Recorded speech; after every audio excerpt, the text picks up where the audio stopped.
তোমাকে ভালোবাসার ভাগ্য হইল, কিন্তু তোমাকে পাওয়ার ভাগ্যটা হইল না। তোমাকে ভালোবেসে বুঝতে পারলাম ভাগ্য মানুষকে কতটা নিষ্ঠুর খেলায় ফেলতে পারে। আমি সবসময় ভেবেছিলাম তুমি আমার হবে। আমি তোমাকে আমার জীবনের শেষ মুহূর্ত পর্যন্ত আঁকড়ে ধরে রাখবো। কিন্তু বাস্তবতা হলো তুমি ছিলে শুধুই আমার স্বপ্নের মানুষ, আমার জীবনের সবচেয়ে সুন্দর উপহার। অথচ সেই উপহারটাকেই আমি কোনোদিন আমার হাতে পাইনি।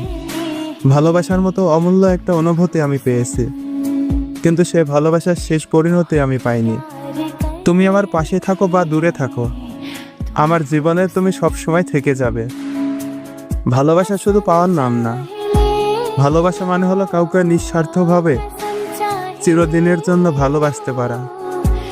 তোমাকে ভালোবাসার এই অনুভূতিটাই আমার জীবনের সবচেয়ে বড় সৌভাগ্য, আর সেই সৌভাগ্য নিয়েই আমি বাঁচবো আজীবন।